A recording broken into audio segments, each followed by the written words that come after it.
Welcome back, everyone, to our prayer journey with Mike Toth as we make our last few steps, closing out the book of Ruth in our Bible study verse by verse.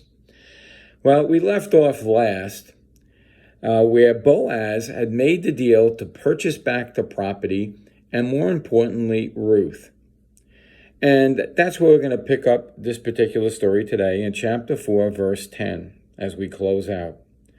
Moreover, Ruth the Moabitess, the wife of Mahlon, have I purchased to be wife, to be raised up a name of the dead upon the inheritance, that the name of the dead shall not be cut off from among the brethren, and from the gate of this place ye are witnesses this day. So he's reciting over what has happened. I've made a deal, and he's putting the emphasis on Ruth, that he wants Ruth. And he's putting on that also that he is going to take and raise up her children as the children of Mahlon, so that this man's name would extend through Judaism. And there's a purpose for this. Now watch what happens in verse 11. And the people that were in the gate and the elders said, we are witnesses. Now watch what they say here. The Lord make the woman that is come into thine house like Rachel and like Leah, which two did build the house of Israel, and do thou worthy in Ephrath, and be famous in Bethlehem. Ruth and Leah are well known and are responsible in one way or the other for all of the 12 tribes of Judaism. And these men in the gate are giving him this blessing, saying this. Now, this does not come easily, because I did have a relative once who converted from being a Catholic and turned into a Jewish religion. And he had a hard time being accepted for many years in a synagogue because he was not Jewish. He was a Gentile. And it probably took him 15 years to be really accepted among the brethren. And Boaz had that similar problem because his mother was a harlot, and he was not a straight line Jewish person. But his behavior, his business dealings, this deal here, must have had a tremendous influence on these people, because they looked up to him in such a way that they put that blessing upon him and said, we want you to be like Rachel and Leah with Ruth. That is a tremendous statement of how well accepted this man was. And then they go on in verse 12. And let the house be like the house of Perez, whom Tamar bare unto Judah, of the seed which the Lord shall give thee of this young woman.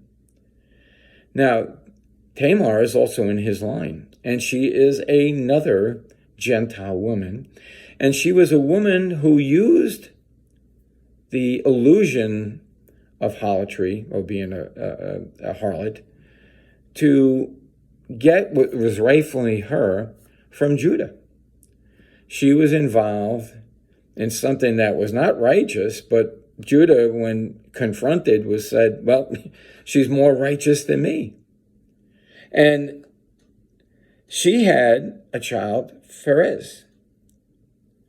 And he winds up to be in this line. Now we're going to read a line here, which is where we started, the line of Christ. When we started in Matthew, we took it and we went all the way to Jesus Christ's birth. And Ruth, Tamar, and Rahab were all mentioned in this. And this has now come full circle, because we're going to go from here to the Davidic line where Jesus came from. And this was written 1,000 years or so more before the New Testament. So let's go on. So Boaz took Ruth, and she and his wife, and when he went in unto her, the Lord gave her conception, and she bare a son. And the woman said unto Naomi, Blessed be the Lord, which hath left thee this day without a kinsman, that this name may be famous in Israel, and shall be unto the restorer of life and nourisher of thy own age. For thy daughter-in-law, which loved thee, which is better to thee than 7 sons, has borne him. What a testimony that Ruth has. And now Naomi receives these blessings because God was faithful to her even when she wasn't faithful to God. So Naomi now took this child and laid it on her bosom and became a nurse unto it. And the women, her neighbors, gave it a name, saying, there is a son born to Naomi, and they called his name Obed, which means rupture. He is the father of Jesse and the father of David. Now, these are the generations of Perez. And this is going to take us up to Boaz. This is going back now. All right, and watch the steps here. Perez begot Herzon. Herzon begot Ram. Ram begot Amminadab. And Amminadab begot Nahshon. And Nahshon begot Salmon. And Salmon begot Boaz. And Boaz begot Obed. And Obed begot Jesse. And Jesse begot David.